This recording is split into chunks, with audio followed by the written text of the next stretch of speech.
Right now, I'm training to do a 43-mile swim from the westernmost point of Rhode Island to the easternmost point of Rhode Island. So Beavertail Open Water, the nonprofit that I started, I didn't have anybody to tell me that, like, when you are 4 or 5 hours in to 60, 61 degree water, everything is cold. Everything is numb. Cool. Thanks, Reagan. All right, Pat Reyes. Thanks for coming on. Thanks for having me. Pat played D1 water polo at Fordham University, where you were the starting center. After that, you got into open water swimming. In 2022, you swam 29 miles around Manhattan in 7.5 hours. That's crazy. In 2024, you completed the 8 Bridges swim, and you were the first person to complete it in 7 days, which is a total of 120 miles. And it's also the world's longest staged marathon swim. And you're the founder of Beavertail Open Water. Is that right? That is right. Yep. Thanks for coming on.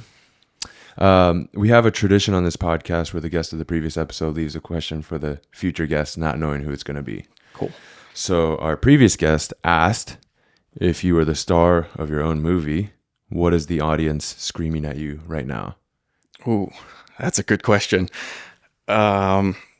We'll obviously get into the swim that I'm training for right now. So I hope that my life is not a horror story and they're screaming, don't do it, don't do it. That's ridiculous.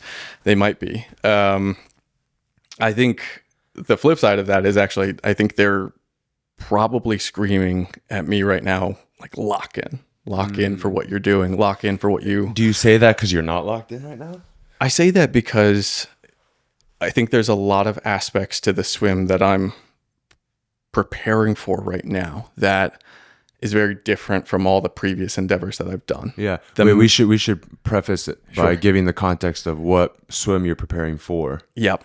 So from the westernmost point of Rhode Island to the easternmost point of Rhode Island. So swimming the entire width of the state, swimming the entire coastline of the state, all in one go, all open ocean. It's never been done before. I'm doing it all in one go. All in one go. So you never get to get on the boat or anything? No. Wow. I'll have boats and a kayaker following me to provide support, and they can hand me food and drinks and nutrition, hydration, all that stuff, but I can't touch anybody. I can't touch the boat. I can't touch the kayak. Mm-hmm. Those are the, marathon swimming rules. And, nobody's ever done this before. I'm doing it as a fundraising event for the nonprofit Beavertail Open Water. Mm-hmm. We'll talk about why and all that good stuff, but it means that I am planning and preparing all the logistics, all the safety. I'm figuring out the route and the current and the tides and everything that's going to give me an opportunity to make it a possibility and actually get it done, which is a lot. It's a lot. It's a lot different than the New York swim or even the 8 Bridges swim, where there's tons of logistics and you still have to plan the tides and the currents to get it done. But with those things, it's like I'm signed up and that's in other people's hands right now. Mm-hmm. So I think I've committed to this, but I've got all this other, necessary noise that I'm dealing with of getting a safety crew together and commissioning somebody to figure out the ocean currents and tides and the timing and the route planning, that it's made it hard for me to really dive into the training like I want to. Mm-hmm. I'm hoping to change that. I'm about to take off for 2 weeks to do a training trip with my best friend in Flagstaff. But I think up until this point, the crowd is screaming like, Pat, lock in. You gotta train, bro. Get yourself ready for this, because it's the biggest endeavor I'll have ever done. It's going to take me probably 20 hours of straight swimming to complete. So swimming through the night and all these other unknowns that I have not faced before. Right. So part of me is like, well, how do I even train to swim through the night? Like, how do I even get prepared mentally and physically for how my body's going to react after 18 hours, 19 hours of swimming? I don't know yet. So what's the water temperature? I'm going to do it in late August to give myself the best possible water temperatures. I think across those 20 hours, the temp will probably range from low to mid 60s to probably about 70 in the middle of the day. It's not that bad. It's not that bad. Because I was thinking Atlantic Ocean, it's going to be pretty cold. Typically cold. Yeah. Like 50, 60. No, it won't be that bad. Okay. It won't be that bad. Overnight will be the toughest part. Are you going to wear a wetsuit? No. No wetsuit? No. Just in a brief? Just in a Speedo. Yeah. Yeah. That's got to be a concern, no? Like the hypothermia aspect, or you're not worried about that? It's definitely a concern. Because like 60 degrees is not warm. No. So when I did Manhattan for like the entire week leading up to my Manhattan swim, there was massive storms, like rainstorms, thunderstorms from a hurricane that was off the coast. And I was watching the water temperature drop every single day.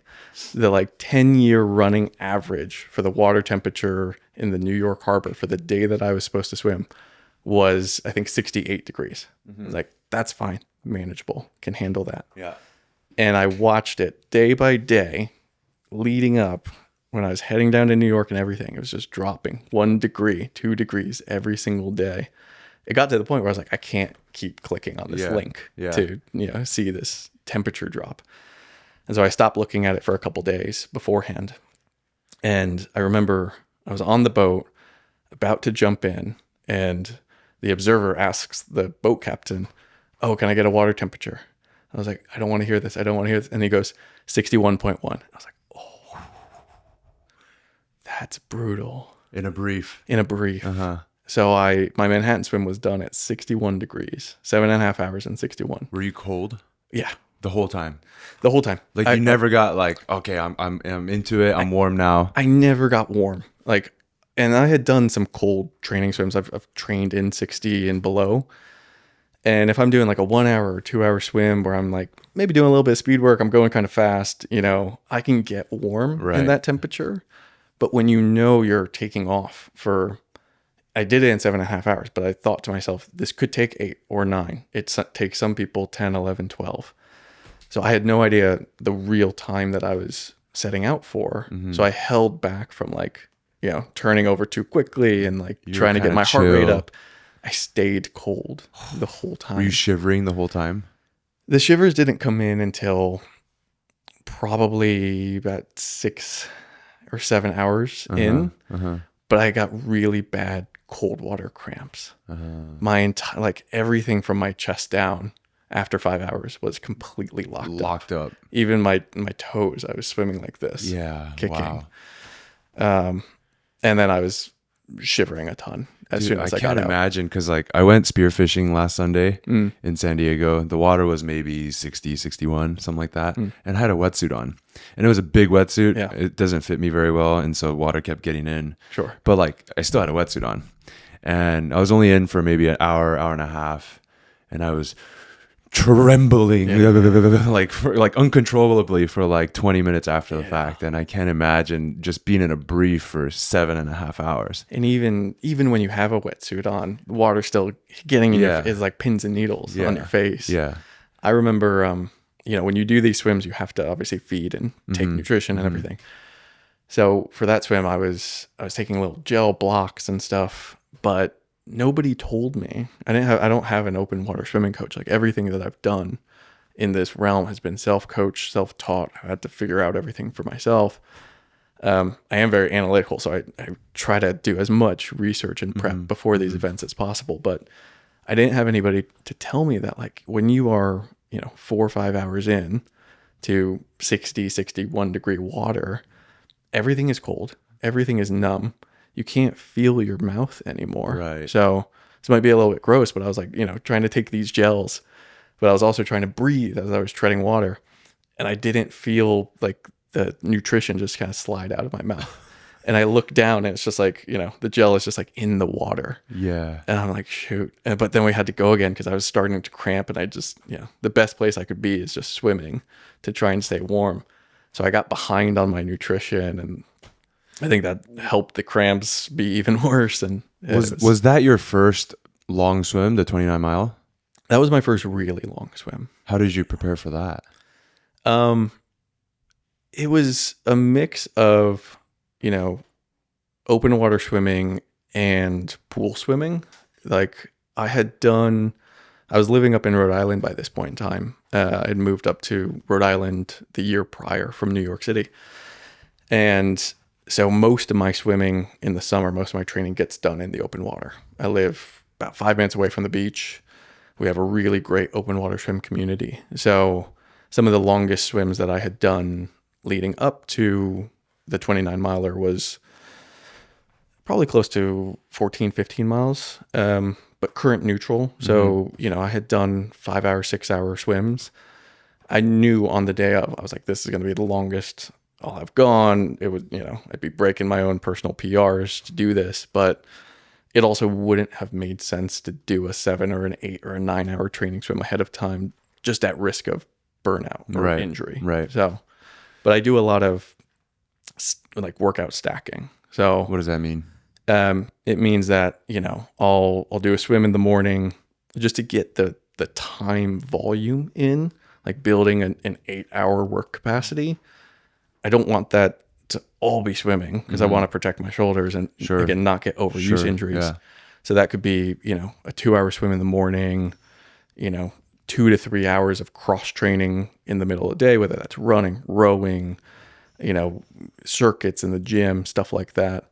And then hit another swim afterwards. So I kind of stack workouts on top of each other. So you just need 8 hours of activity. Yeah, it's just building that work capacity in a variety of different ways that work. Do you have a method for progressions like that to prepare for these swims? Like week 1 is going to be a total volume of 30 miles. Week 2 is like, how did you spoke about analytics earlier.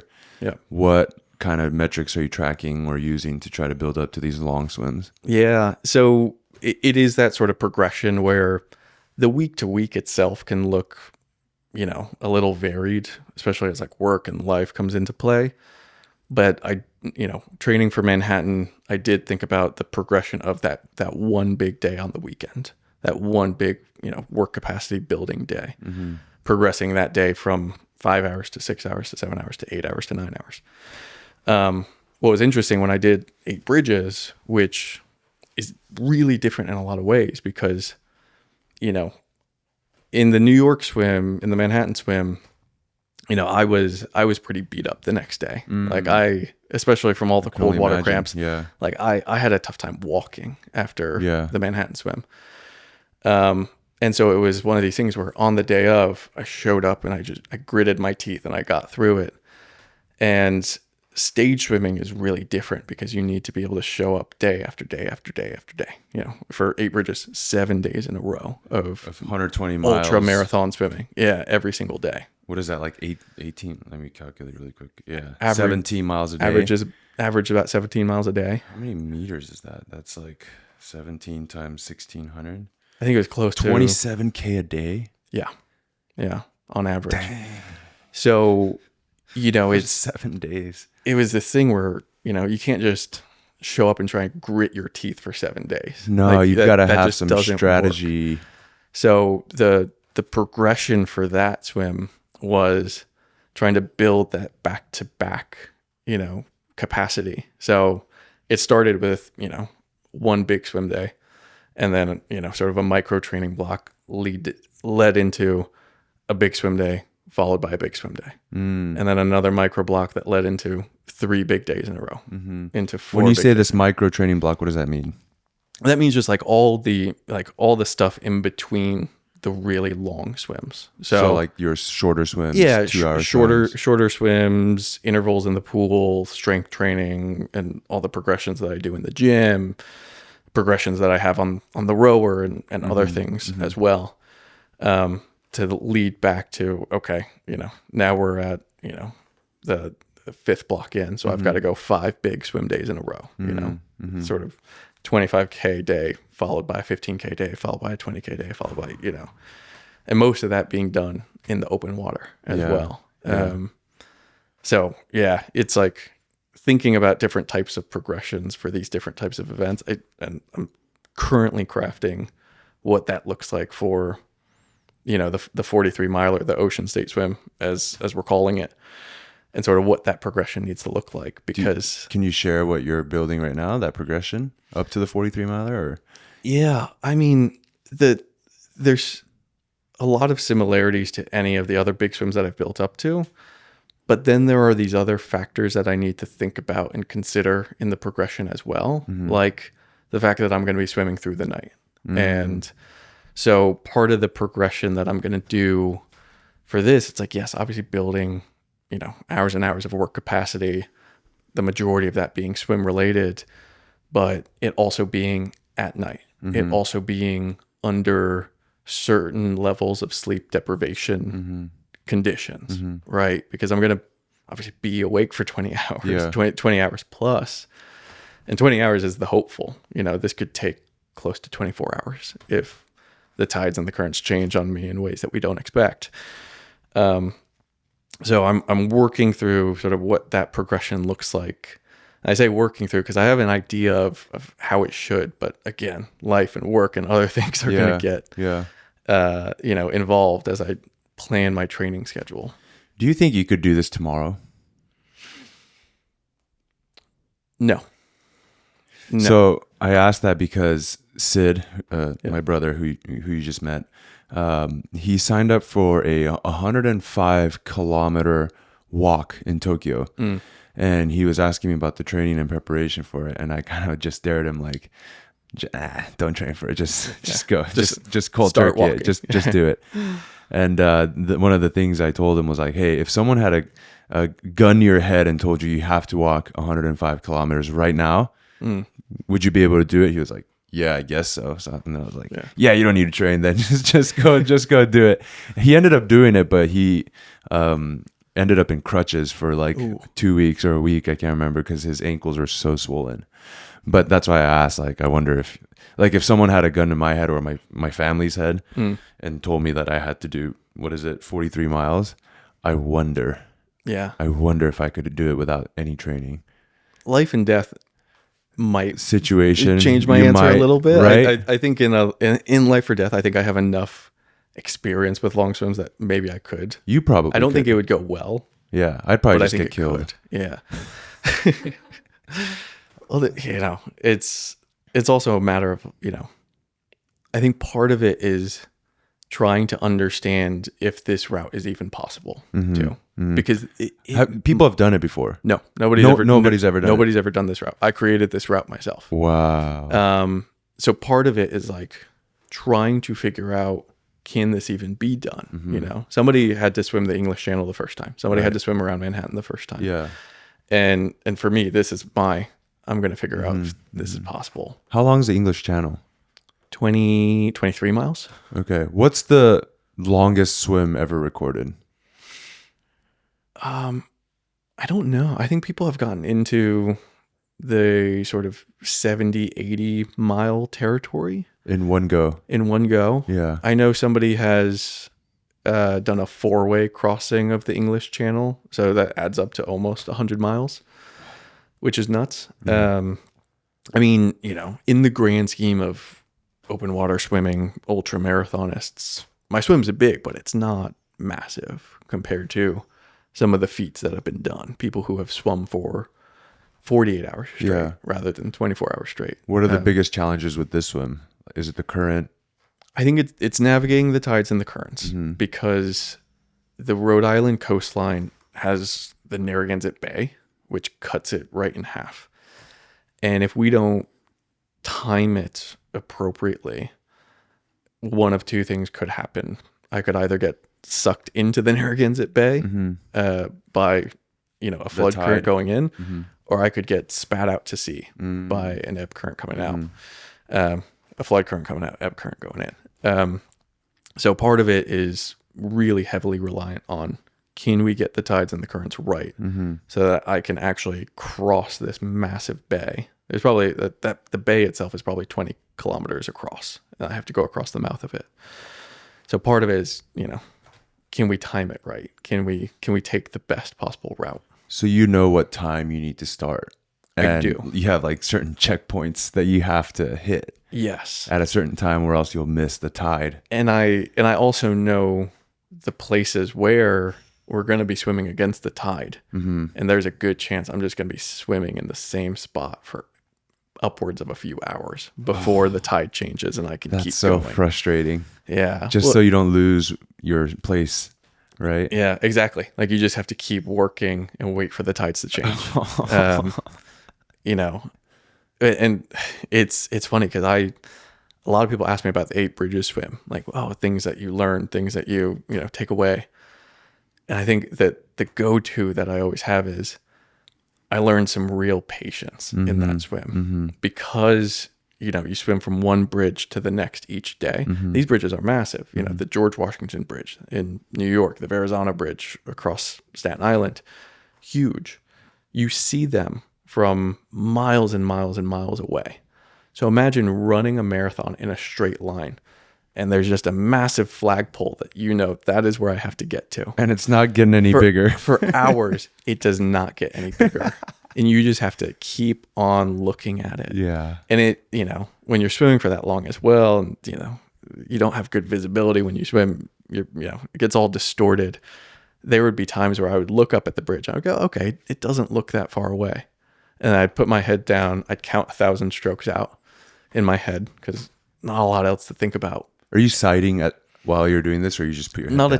Not a ton. I have the kayaker on my left side that I breathe to. They kind of sight for you? Yeah, they're the line that you follow. Okay. So I don't need to worry about lifting my head up too much. And that saves my neck and my back throughout, these really long swims.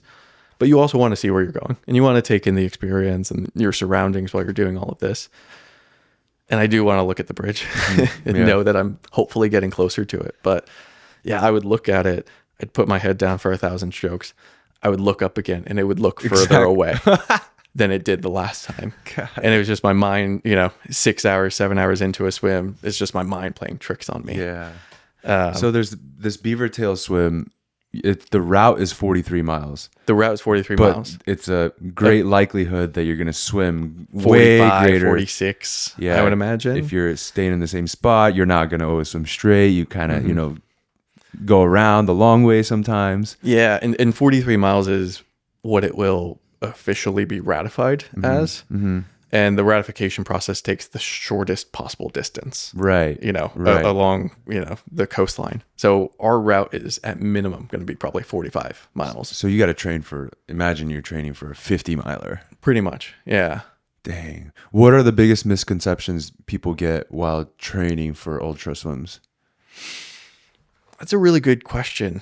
And it's something I've been thinking about a lot lately because a big part of what I want to do with Beaver Tail Open Water is increase the visibility of marathon swimming and ultramarathon swimming for younger athletes.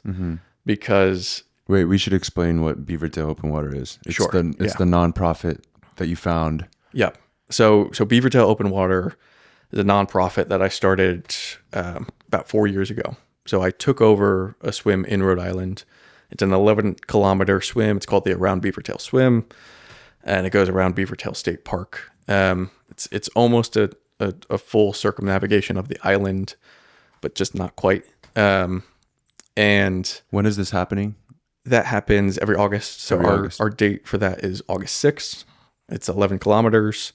So it is it is just barely a marathon swim. Marathon swim is 10 kilometers. Yeah. It's ratified. It's recognized by the Marathon Swimming Federation.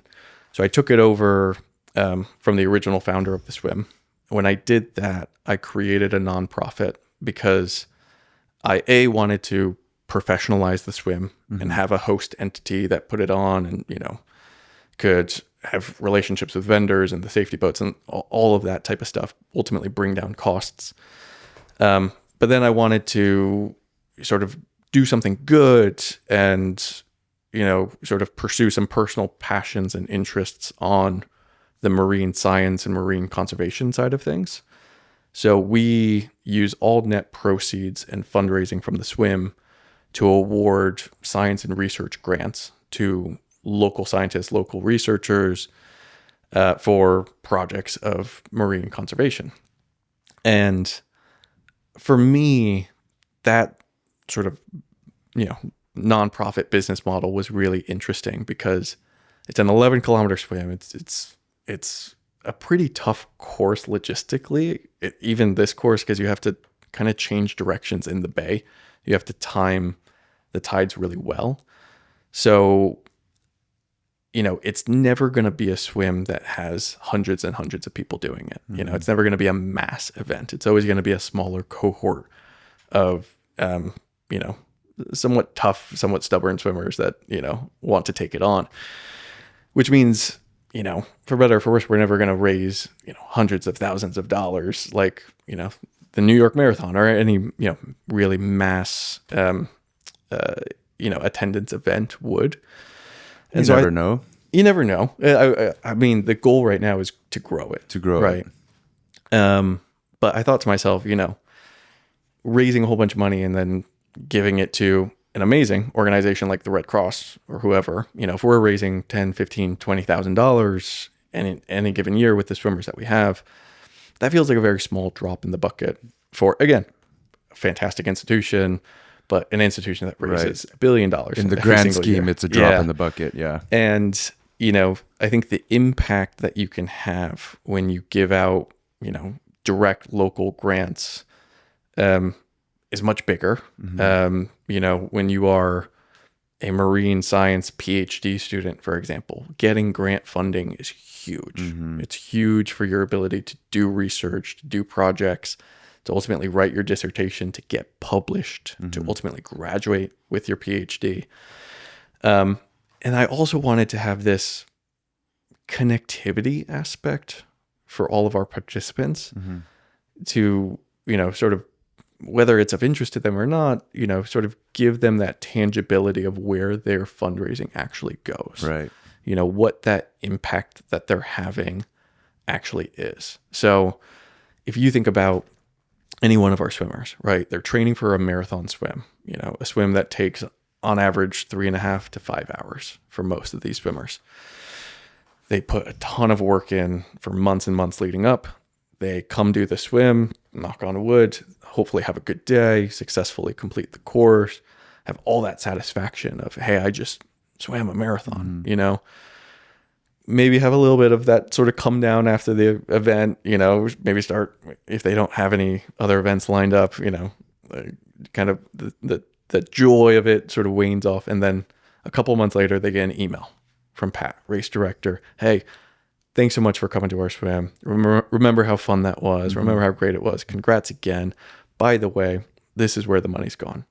We accepted applications for grants and we picked out so-and-so from, the University of Rhode Island, Brown University, whoever. They're researching this in this location. It's going to take this long. We'll keep you updated with how it goes. And it just sort of, again, gives them something tangible of like, oh, I contributed to that. I contributed to that. I helped to make that possible. Mm-hmm. And again, whether they have a big passion for marine conservation or not, most open water swimmers do, mm-hmm. because it's where they swim. It's where we live, right? In the more meta view on all of this, it's like these things are trying to keep these waters swimmable, mm-hmm. for all of us. So most open water swimmers do have a bit of a passion for this stuff. What's your long-term vision for Beavertail Open Water? Growing the swim, definitely. Growing the swim in attendance. It's every year in August. So growing the swim in attendance, mulling over the ideas around other events that we could host. Mm-hmm. So there is a view that if I can successfully get, the Ocean State Swim, the width of Rhode Island done this year, other people might want to take that on. And if I could help somebody else go on that journey and facilitate, because I'll have done it, I'll have arranged all the safety and logistics coordination for myself. You can just share that information. And then I can help put that on for somebody else. So is doing this swim partly to raise awareness for Beavertail Open Water? I'd say it's mostly. Oh, it's mostly to do that. Okay. Yeah. Okay. Personal ambition, of course. Yeah. I want to push myself to my own limits, figure out where those limits are, and achieve something that I think is really, really cool. Right.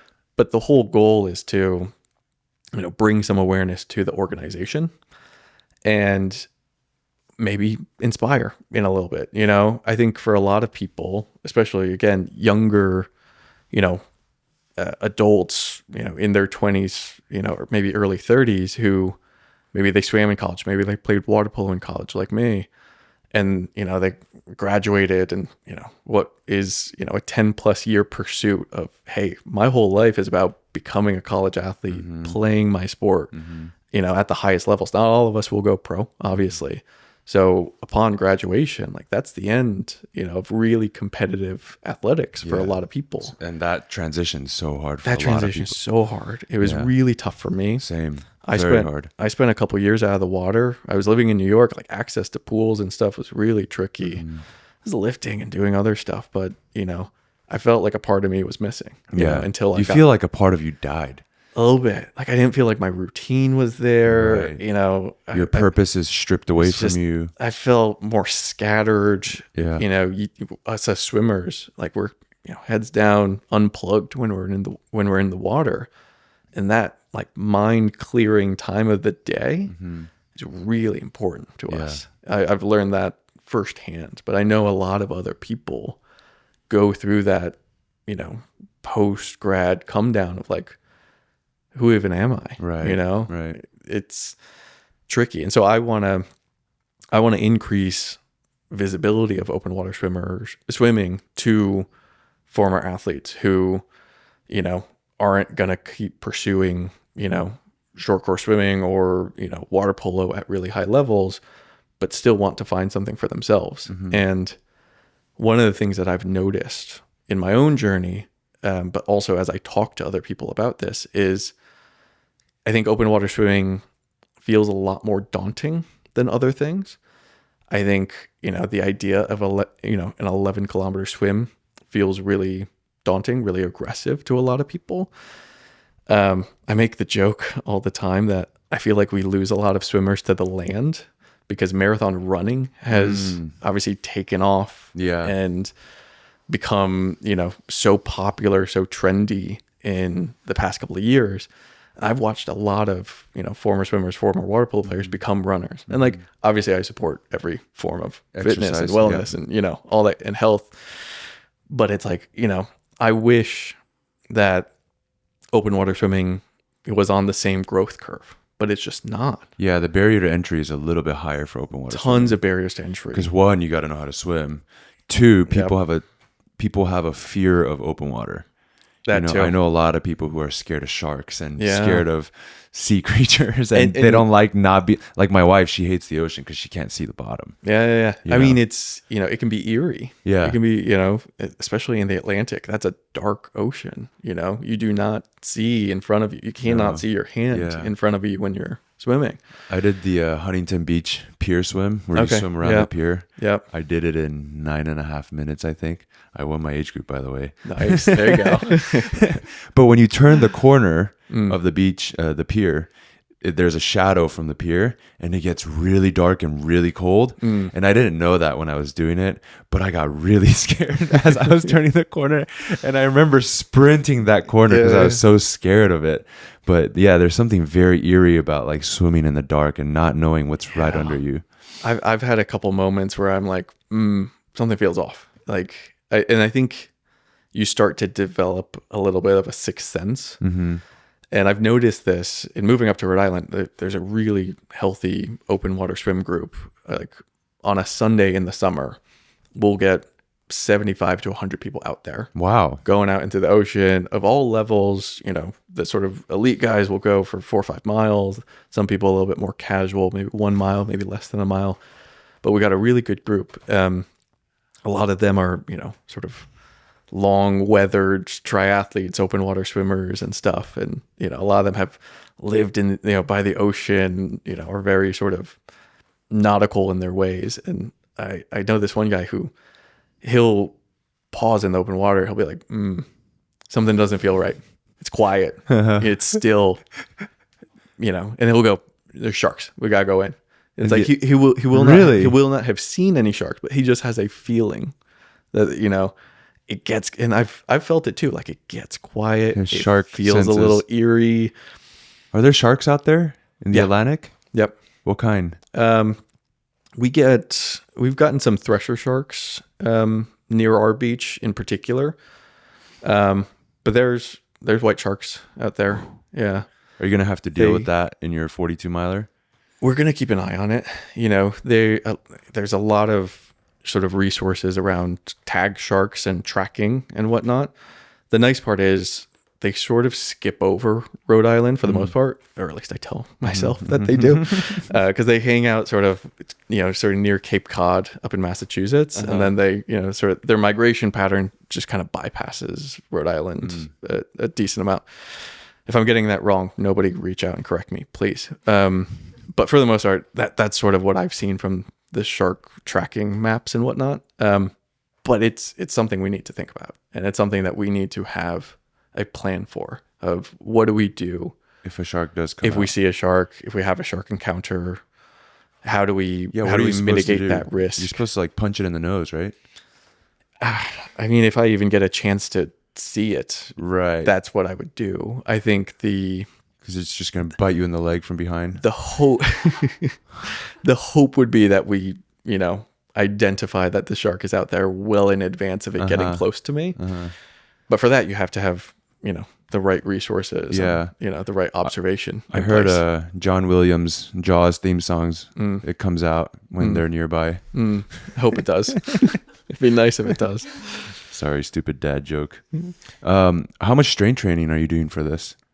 A ton. Yeah. For me, it's, at the moment right now, I'm obviously getting into my progression, but at the moment, most of my training is in the gym. Really? Yeah.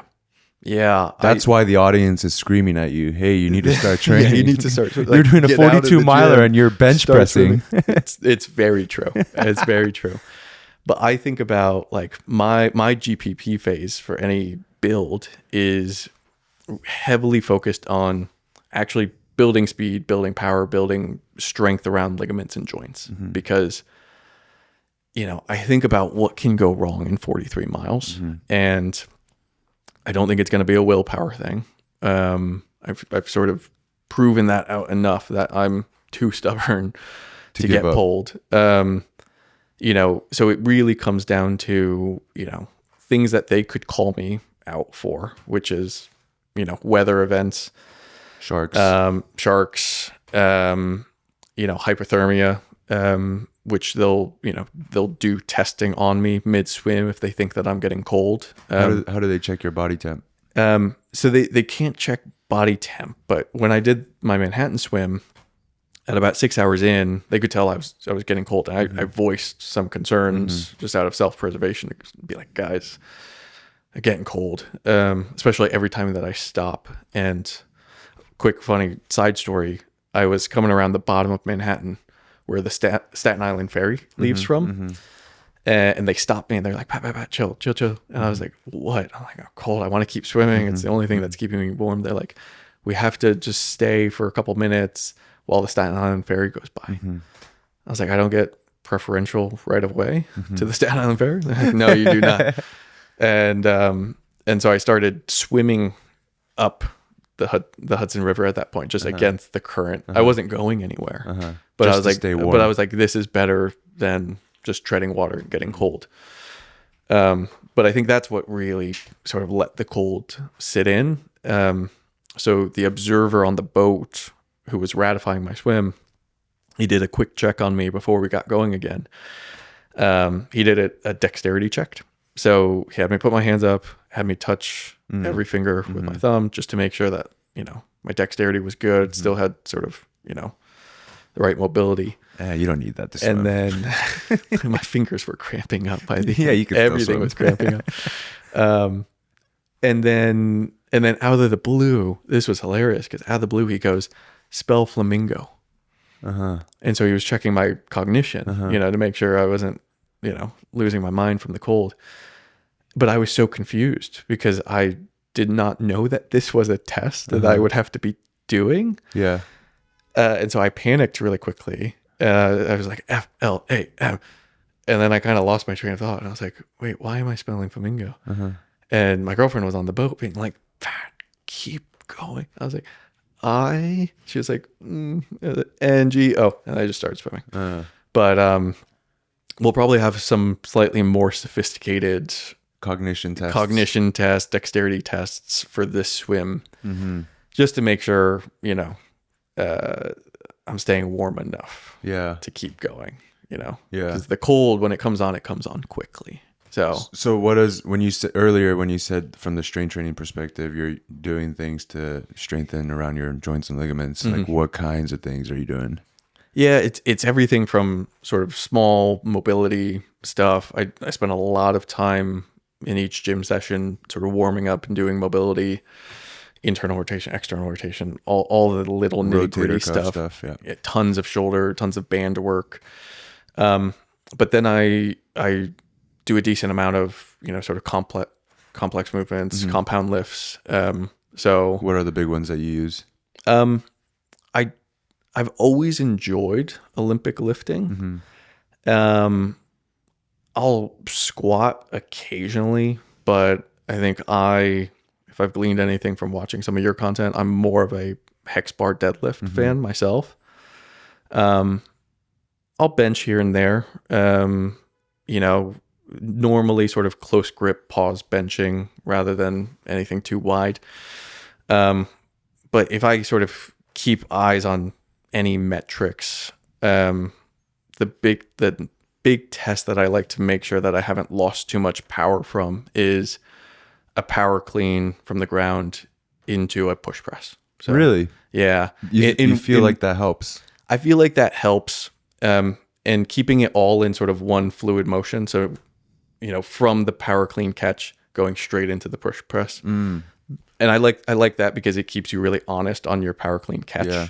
And so that, you can't. So after the power clean, are you standing up, resetting? No. So you catch in the dip, straight and from the dip, you're going right straight into a push press. Okay. Yeah. And I like that because it keeps the integrity of the catch on the power clean really clean. You can't push press from, a starfish catch. Sure. And so it does limit, what that push press number is, because you're obviously going straight overhead afterwards. But just from I think, a coordination plus power perspective, I like it as a benchmark for myself. And I've always, I think power clean and going overhead, touches everything. It's a good fulsome view of how things feel. What's the heaviest push press you've ever done? In college, I could probably push press 255, 275. Nice. My PR is 255. Is it? Yeah. Nice. For me right now, it's like, as long as I can still hit a clean power clean into a push press at like 225, I'm fine. Cool. You're happy. Like haven't lost too much power, haven't lost too much, speed. For ultra endurance swimming, what lift have you seen transfer the greatest? Interestingly enough, and I'll tell you why. It's, whether you call it a lift or not, but box jumps. Really? Yeah. Interesting. And I learned this. I love doing box jumps. I do box jumps probably a couple times a week. And I have another, metric that I always make sure that I can still hit, which is a 60-inch box jump. But it's one of these things where, when you are swimming against, swells and waves, particularly stage 3 of 8 bridges, was supposed to be the shortest day from a time perspective. It's like all the research, all the analytics I had done about anybody who's ever put out information about having done each of the 7 stages of this swim always said, oh, day 3 is a breeze. It's 14 miles. It's so nice. And all this stuff. So quick, good currents, really zippy. I was like, cool. Like this will be an easy day, fly right through. It's after a 20-mile day. Day 2 is brutal. And I had really aggressive headwinds the entire time. So if you don't believe that the Hudson River can kick up to 5-foot, 6-foot swells, I will show you a video that tells you otherwise. And that is what I was swimming into for about 5 hours that day, however long it took me. And when you are swimming straight into head-on waves, like it is really hard to see them coming. Because again, I'm looking mostly at my kayaker. I'm watching him go up and down like crazy. I'm obviously just getting thrown up and down by these waves coming at me. But every once in a while, I would just, the timing of trying to take a stroke into a wave, my arms are just getting bat down by my side. And I was coming to a dead stop. And so I eventually took on this tactic of like, okay, every time that happens, rather than like getting frustrated or trying to like rebound my arm, which was starting to hurt my shoulders a bit, is like, okay, let my arm fall down to the side. I'll just gear up, do a big breaststroke kick, and sort of restart my stroke. And so, and that was happening every like 6 to 10 cycles. And so I always tell people, I'm like, it's kind of like if you're running a marathon, and for the last 10 miles of the marathon, you have to Do a broad drop jump. down, do a burpee, Yeah. every 10 yards. Like that's the closest equivalent. And so, to have that power in my legs to jumpstart my stroke again, whenever I get bashed over by waves, and this is applicable whether you've got oncoming swells, left side, right side, having that strength in your legs to be able to push through, sort of cut through, restart yourself, massively important. So when you say box jumps, are you doing box jumps a bunch for reps, or are you doing max effort box jumps? Like what's your protocol there? A little bit of both. I'll do circuits that have higher volume box jumps. But then I do a lot of, plenty of rest, max effort jumps, max effort single leg jumps, max effort weighted jumps, I try to find, any which way to do a box jump. So. Do you think there's any benefit in raising your neural capacity for these ultra endurance swims? Neural capacity as in how heavy can you power clean? How heavy or how high can you jump? How fast can you sprint? Like your absolute maximum CNS capacity. Like, is there any benefit in raising that ceiling for ultra endurance swimming, or you don't think so? I personally think there is. Okay. For a couple of reasons. One pretty obvious reason is, some of these are, events and races, and, the more neural capacity you have and more, power and speed, quite frankly, that you've sort of got in the bottom drawer, I've ended up at the end of, a 20-kilometer race, a 25-kilometer race, longer, in a head-to-head shootout sprint to the finish with people, which is super fun, to have been racing for 5 hours, and then you're like, okay, it's gonna come down to a drag race. And so being able to have that power to be able to sprint finish at the end of, all that aerobic volume is important. But then, I think there's something to it where the ocean is relentless. So, and rivers are relentless. Yeah. Lakes can be relentless in terms of what you're dealing with, in terms of conditions and tides and swells. And again, I've done races where you're just getting absolutely battered. And I think there's something about, the capacity that I've built from a strength and power perspective over the years that helps me with that more so than maybe other people do. Right. I'm, slightly less fragile than a lot of other people who do this. Yes. And you're able to withstand and endure these waves and literal waves, waves knocking you down on your ass, taking punches. I grew up, I was a lifelong swimmer and water polo player, but I grew up doing lots of sports, soccer in the fall, baseball in the spring. The only thing I ever did year round until I got to high school was martial arts. And so I knew how to take a punch. I know how to take a punch. And sometimes when you're out there in the ocean, you're taking punches. Multiple. And you gotta be a little bit weathered to be able to get some of these swims done. I always said this is why young kids should lift weights, because not only is there like the whole physiological, biological benefits of it, but from a psychological perspective, I think that lifting weights teaches kids how to strain. how to fight against something that is trying to bring you down. And there's something symbolic about pushing and straining against that thing that's trying to bring you down that I think carries over into life. And when things get hard in life, you know how to push against it. Because if you've never pushed against a super heavy load, you've never really taken yourself to that extreme. Like a minor setback happens in your life, and you're like, whatever. Like, and you just give up and you fold over. But I think that's why kids need to learn how to lift weights. 100%. I say this all the time. Time under tension applies to other types of tension, right? We talk about time under tension in the gym of, time under weight, time pushing against weight, time pulling against weight. And that 100% transfers over to tension in life. Yeah. Tension when you become an adult and work in, any sort of profession, tension when you're an entrepreneur building a business, things that you come up against. Yeah.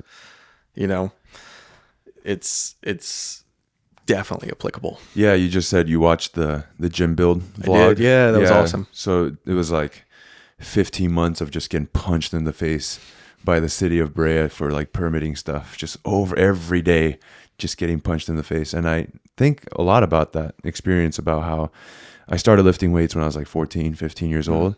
But I think if I didn't do that in my teenage years, I wouldn't have developed that thick skin to be able to get punched in the face over and over and over again. Yeah. I think I would have given up like after the first one. They would have been like, oh, you have to install a handicap railing. And I'd be like, that's too hard. I'll give up. Yeah. Just fold over. Yeah.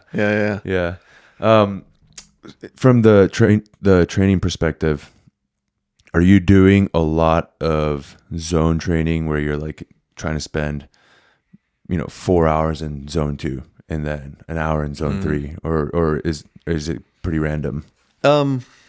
So before I really started pursuing open water swimming, I dabbled a little bit in triathlons. I did a full Ironman. I did a half Ironman. And, the triathlon world is massive about like watching your zones and, this and that.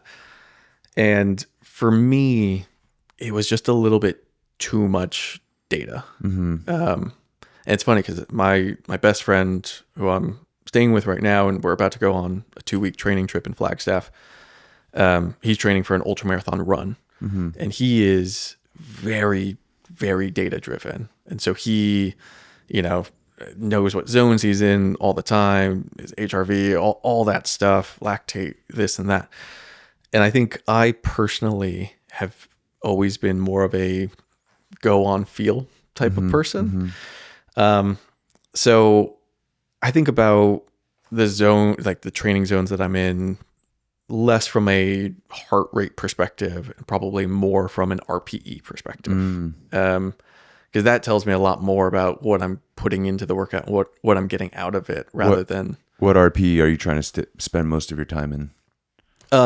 Something that we in the open water swimming community call our forever pace, which is zone 2. Which is effectively zone 2. It's effectively the pace that you can live in forever. The pace that I will swim the majority of these 43 miles at. What pace is that, by the way? If I'm just sort of pure swimming, in a yards pool, I'd say that's probably like 115, 117, somewhere in that zone. Per 100 yards? Per 100 yards. Okay. So you're about 125 in meters. Yeah. Okay. Yeah. But I'll do a lot of things that sort of mix up what that time spent in the pool looks like. So again, I think about the different stroke pathways that I need to be practicing, because I can forever pace, just sort of a easy catch up style stroke. Right. But you got to change your stroke. Sometimes in the open water, that stroke will just get buried. Right. So I have to be able to gallop at a forever pace. Right. I have to be able to go head up. I have to be able to bilateral at a forever pace. I have to be able to weak side breathe. So I'll do stuff that tries to mimic different, when I'm in the pool, I'll do stuff that tries to mimic different conditions that I'll see in the open water. So I think about like, getting left side swells, getting right side swells, and I'll go, like left paddle, left fin, and a parachute. And then I'll spend 30 minutes sort of mimicking that sort of asymmetrical feel, and then I'll switch, and I'll sort of try to mix up my training, because that also, honestly, when I'm spending so many hours at that Gets pace, so boring. it helps me break up the sessions into Right. like, okay, well, at least now I get to think a little bit about something else Yeah. while I'm doing just a 1,000 straight a of 1,000 right straight. paddle only. And Yep. then I get to switch to my left paddle after this 1,000. And then I'll go one right fit, and then I'll go one left fit, and then Yeah. Instead of going 4,000 straight, you can kind of break it up exactly. mentally. Yeah. I've got to get rolling soonish. Sure. Yeah. Sorry, I got to go to a swim meet. Oh, There's nice. a big, it's called CIF. Oh, yeah, But of course. yeah, the big state meet for our high school athletes. Can you leave us a question for our next guest? Yeah. Maybe I'll piggyback a little bit off the question I answered. And I was thinking a little bit about this beforehand too. I think because I've been thinking about the Ocean State Swim, this 43-mile swim, for years now. Why? I think when you get into open water swimming, I've talked. Actually, what is your why? Because like there's got to be something inside you that's making you do this 43 miler. I mean, there definitely is.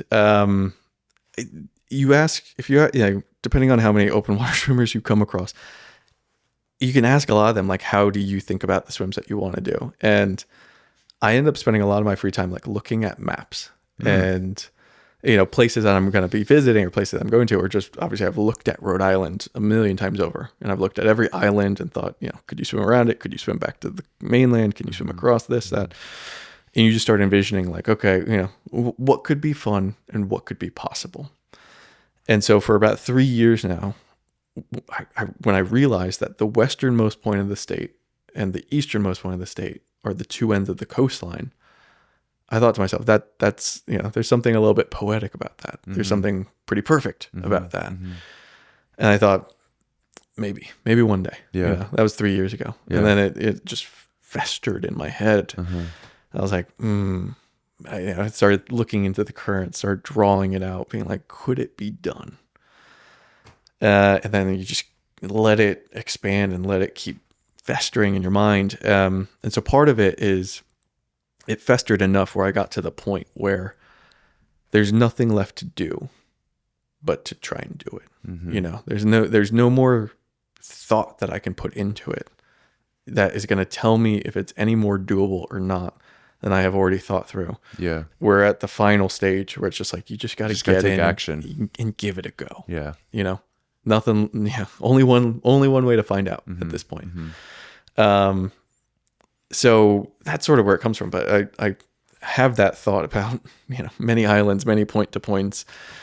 But I've been thinking about, and this is a perfect segue into the question I have. I've been thinking about it for a while. And so it wasn't actually a goal that I set until this year when I, finally kind of came out to other people and said, I'm going to go and I'm going to do it. And I'm going to commission the right people, and I'm going to pick a date. And I'm going to do all these things. I'm going to turn it into a fundraiser and, try to make good out of it. But before that, before it was a goal, it was a goal that I wanted to set, So I think people have goals that they set, and they have goals that they want to set. But for many reasons, fear, hesitation, unknowns, there are goals that you want to set that you have not yet set, of course, right? So my question to the next guest is, what is a goal that you want to set for yourself? But haven't yet. And why not? Hopefully it's, I don't know who your next guest will be, but I don't know either. Hopefully they're willing to get a little bit vulnerable. Yeah. And, That's a great question. Tell you and all the listeners, what they're fearful of about this goal. Maybe it's that they have a certain world record that they want to break or something, and they're fearful that, who knows? But so the question the way you want to say it is, what is a goal you want to set that you haven't, that you you're right in this moment yet. actively holding yourself back from setting, Okay. And maybe that means they haven't even verbalized it with anybody outside of their own head. Oh, wow. Yeah. Like maybe because it's scary to set a goal, you know, when you Right. open up and you share like, hey, I want to go and do this. When you verbalize that with somebody else Yeah. and you're cementing it in a way, Yeah. that's a big step. So this swim was that goal for you. This swim was that goal for me. It was a goal that I had not yet set for a lot of, you know, reasons. You know, obviously all the logistical stuff that, you know, I knew I would have to figure out, but then also, you know, so far I've come good on the things I did. I got around Manhattan. I did this 8 bridges swim in 7 days. And that was a, you know, first of a kind moment for that event. But there's so many things that could go awry in this, you know? And I think before I set that goal, I had to accept that for one of a million reasons, like I might get pulled out. Like, have I made peace with that for myself, you know? And it's not like you can't try again. And it's not like I can't try again. And, you know, people have tried many, like, you know, tons of people tried the English Channel before it was done, Right. you know? So part of me just needed to get comfortable with the fact that I can definitely fail for one of a million reasons on this. But then the other piece of it is, you know, like any big endeavor that you train for, there's so much that goes into it emotionally. And, you know, I had 8 bridges in 2024, which was a massive emotional commitment. When I did Manhattan in 2022, massive emotional commitment. I spent at least 3 months out of the water after the swim. I did not swim for 3 months after Manhattan. You couldn't. I couldn't. Yeah.